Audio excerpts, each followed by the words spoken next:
A large, strange device was discovered inside of this secret room in northern England in 2002. And today I'm going to share the awful truth behind it. But before we get into today's story, if you're a fan of the strange, dark, and mysterious delivered in story format, then you come to the right place because that's all we do, and we upload once or twice every week. So if that's of interest to you, please sneak into the Like Button's house the day before their wedding and replace their dress shoes with Crocs. Also, please subscribe to our channel and turn on all notifications so you don't miss any of our weekly uploads. All right, let's get into today's story.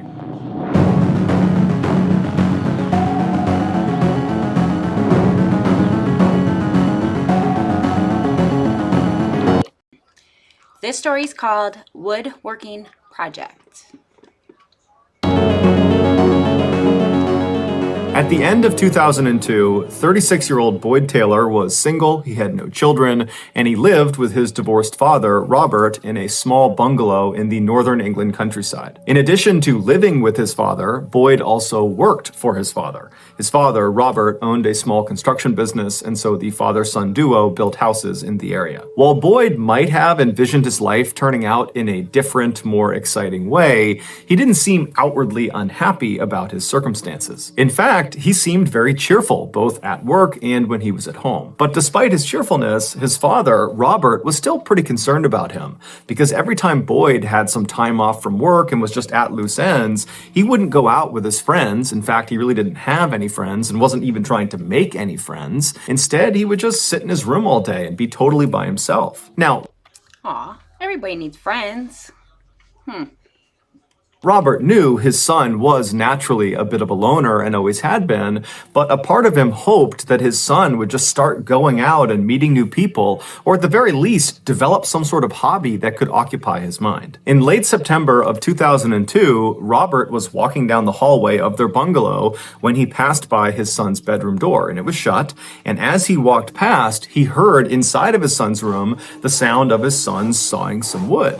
And so he stopped for a second and he just listened, and when the sawing stopped for a second, Robert just knocked on the door. He was curious. He wanted to know what his son was doing. Boyd, instead of coming over to the door and opening it up and talking to his dad, instead just paused for a second and then said, "What is it, Dad? What do you need?" And Robert would say, "Well, I heard sawing and I just wanted to know what you were building." And so Boyd pauses again and then just says, "Well, I'm working on a woodworking project." And so Robert's like, "Well, can I poke my head in and actually see what you're building?" And Boyd, again, without opening the door, just tells his dad very politely that he wants to be left alone.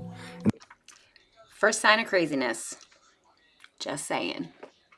So Robert decides not to push the issue. Whatever he was doing, it was his business. And so he just told his son that, hey, if you need any help with anything, let me know. I'd be glad to help. And then Robert walked away. Over the next 2 months, every time Boyd was not working, so in the evenings and on the weekend, he would be locked inside of his bedroom, hammering and sawing away at this woodworking project. And over those 2 months, Robert would periodically walk down the hall and stand in front of his son's bedroom and knock on the door and try to get his son to let him in to just see what he was up to, not only because he just wanted to see what his son was doing, but because Robert was a carpenter by trade and so was just genuinely interested. But every time he asked to be let in, Boyd would very politely tell his father that he really just wants to be left alone, and Robert respected his wishes. You mean to tell me for 2 months, this guy walked past this room for 2 months and never peeked in there? When he was gone, nothing. Early December, Boyd approached his father and said, "Hey, would it be possible for me to take the next month off from work so I can focus on this woodworking project?" Now, for Yeah, if you tell me what it is. Robert, this was a massive inconvenience. This construction business that he owned was really just he and his son building the houses. And so if his son was not going to be working, then Robert would be solo on all of his projects for that month. But Robert's thinking to himself, my son has finally found a hobby that he's really into. I don't really know what it is, but clearly he's invested in it. And so he tells his son, "You know what? That's fine. He's woodworking in his bedroom, but doesn't want to go to work with his dad woodworking. take the whole month, and if you want more time in January, that's fine, you just let me know. So starting that first week in December, every time Robert would leave the house to go to work in the morning, he would leave to the sound of Boyd in his bedroom hammering and sawing and tinkering away at his woodworking project. And then several hours later, when Robert finally came back home, he'd walk into the house and the first thing he would hear is his son still in his bedroom, still hammering and sawing away. When December finally ended and Robert expected his son to be done with his project and to finally show him what he's been working on, Boyd approached him and said, "Well, Dad, I'm not quite done with the project. I need about 2 more weeks." And so Robert said, "No problem, we'll talk in 2 weeks." So December rolled into January. His father has way more control than I would, because I'd have been peeking my little head up in that room and looking, spying. I can't help it. Especially for 2 months. Well, actually longer than 2 months. Come on. And Boyd just continued to work all day long inside of his bedroom. Then, on the evening of January 7th, Robert was home. He was watching TV in the living room, and Boyd was hard at work in his bedroom right down the hall when Robert decided he was tired and he was going to go to bed. So he stands up, turns the TV off, he leaves the living room, he goes down the hallway with his son's room on the right, and as he passed, he can hear his son at work, and he kind of yells to his son that he's going to bed, and then Robert goes into his bedroom, crawls into his bed, and falls asleep. At 3:30 a.m. the following morning, Robert is suddenly awoken by this incredibly loud crashing sound somewhere in his house. Robert's first thought was the chimney must have collapsed. That was how loud the sound was. And so he leaps out of his bed, he runs out of his door, he goes down the hallway, past his son's room, into the living room, and he looks at the fireplace, which is in the TV room, and clearly the chimney has not collapsed onto itself. And so he's standing there thinking, what else could that sound have been? And then he's thinking to himself, well, did I really hear that sound, or was that sound in my dream? And I kind of thought it was real, but it really wasn't. And so just to be sure, he walked all around the house, kind of seeing if there were any signs of something big falling and crashing on the ground, but the house seemed totally in order. And so he walked back down the hallway towards his bedroom, and he stopped right outside of his son's room, and he considered knocking and waking his son up to see if maybe he had heard this loud sound too. But when he listened to the door, it was quiet inside, so he figured, what, my son's asleep, I'm not going to wake him up for this. And so Robert just went into his bedroom and he went back to sleep. A few hours later, Robert got up and he left his bedroom, he went into the kitchen and he made himself some food. And as he's preparing his food, he's realizing that he doesn't hear the sound of Boyd working in his bedroom, because normally Boyd would be working that early in the morning, but he wasn't. And so right before Robert left to go to work that day, he actually walked down the hall and listened to his son's bedroom to hear if maybe he was at work in there, but he just hadn't heard him, but it was totally silent in the room. And so he reached down to the doorknob thinking maybe he could just poke his head in and see if his son. Why wouldn't you do that months ago? Was on his bed, but when he tried the doorknob, it was locked. So Robert just thought to himself, okay, I guess Boyd is sleeping in this morning, and so I'm not going to bother him. And so Robert leaves the house, he gets into his truck, and he drives off to work, and then several hours later, he comes back to the house at night, and he walks inside, and the first thing he hears is nothing. It's silent. And this house in the evenings for the past several months was never quiet. Boyd was always hammering, sawing, and tinkering away at this woodworking project. And so right away, Robert's thinking to himself, maybe he's done with the project and I can finally see this thing he's been working on. And so Robert drops his stuff at the door and he walks down the hallway. He goes to his son's bedroom door and he knocks and he says, "Hey, Boyd, are you done with your project?" But he's met with silence. And so Robert reaches down again and tries the doorknob, but it's locked. And so Robert's standing there thinking, it's Break it down. Break that sucker down.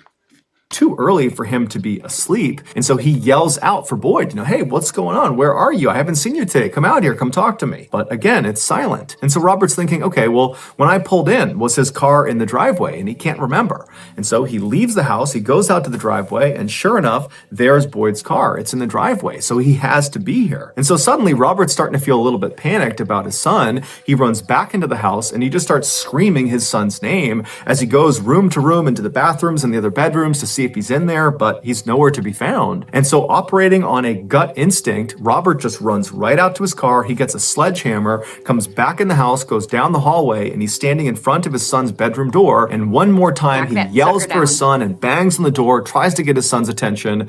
But after once again there being total silence, he picks up his sledgehammer and begins breaking the door down. And after a couple of swings, he manages to pop off the locking mechanism, the actual doorknob. That gets blown off, and he can push the door open, and he sees inside the bedroom is empty. There's just a bed and a dresser, and there's no Boyd. But in the back right corner of the room, where normally there was like this alcove, basically a segment of his room kind of jutted away from the rest of the space, almost like it was a closet, but with no door on it, Boyd had clearly built a wall and door over that alcove, kind of creating a sort of sub-room within his bedroom. And this door was shut. And so Robert immediately runs over to this new second door. He tries the doorknob, it's locked. He yells for his son, but again, Break that sucker down. after silence, he picks the sledge up and begins trying to break this door down. And after a few good swings, like the first door, he was able to knock the doorknob off of the door. And then he reached down and he pulled the door open. And what he saw on the other side of this door, inside of this little subroom, was so far from anything he ever expected that he just stood there in stunned silence. And then eventually reality kind of kicked back in, and he ran out of his son's room and he called the police. 3 months earlier, Boyd had decided he wanted to build this very specific device that was invented in 1789. Now, he didn't want his father to know about this device, and so he built that door and wall frame in front of that alcove specifically so he could build this device inside of this new subroom in privacy. He also always made sure to lock his main bedroom door. So for 3 months, Boyd began constructing this 8-foot tall, 3-foot wide structure inside of the subroom. And once the shell of this device was constructed, he began installing all of its inner workings. These included things like various lengths of wire and clock timers and a jigsaw, which is like an electric saw. And then finally, on January 7th, it was complete. So that night, Boyd blew up an air mattress and he slid it inside of the subroom right underneath this ancient machine he had built. And then after that, he went and locked the main bedroom door. He went into the subroom himself and shut the subroom door and locked that. And then he pulled 12 sleeping pills out of his pocket, swallowed those, and then laid down on this air mattress on his back, looking up at the inner workings of this machine. And then once he was positioned the way he wanted to, he reached over up inside of this machine and he felt around for a button that he had placed. He pressed that button and then he put his hands over his chest and he laid there looking straight up until the sleeping pills kicked in and he fell asleep. That button he pressed right before he passed out from the sleeping pills started a timer, and when that timer went off, it would actually activate this whole device. And so several hours after pressing that button, the timer finally went off at 3:30 a.m. The first thing that happened when this device was activated is the jigsaw, the electric saw, began sawing this wire. Now the wire had been very intentionally placed against the teeth of this jigsaw, and so it's cutting this wire, and this wire is supporting this weighted down, heavy, angular blade that's pointing straight down. And so as soon as this wire is cut, it releases the blade, and the blade that almost looks like this oversized axe head begins falling straight down this chute, and the chute aims the blade directly onto the front of Boyd's throat. Boyd's woodworking project was a guillotine, and that loud crashing sound that woke Robert up at 3:30 in the morning on January 8th, that was the sound of the blade of this guillotine crashing down and decapitating his son. Oh my gosh. You literally built something. I'm in shock. Like, why would you do that to yourself? I mean, that. Wow. Even though Boyd did not leave behind a note explaining his actions, it was determined Boyd's death was, in fact, a suicide, a very complicated and deliberate suicide. Boyd's father and other people involved in this case have come to the conclusion that Boyd was clearly showing signs of depression. I wonder why he chose that route, though. I mean, you spent months building something. I mean, I don't know. I just never heard anything like that. before he chose to take his own life. And so maybe if Boyd had reached out for help, or if there had been some sort of intervention, his death could have been prevented. And if you or anyone you know is struggling with mental health, remember, you are not alone. No matter how bad it feels, there are resources out there that can help you.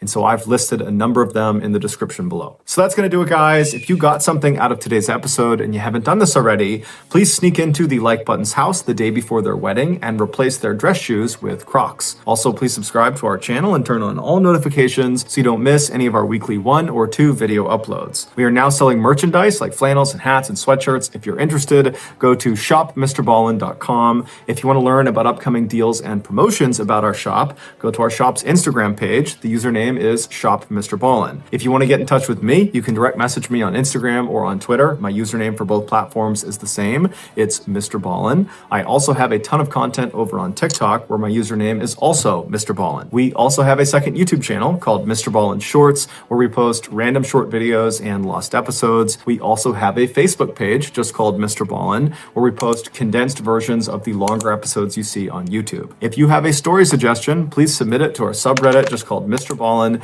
It's linked in the description below. So whether I see you on Twitter, Instagram, TikTok, Reddit, YouTube, Facebook, or some combination, just know that I really appreciate your support. And until next time, that's going to do it. See you.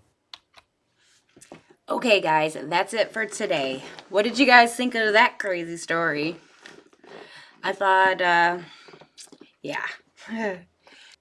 If you'd enjoyed the story, please like, comment, share, subscribe. It all helps. Until next time, peace.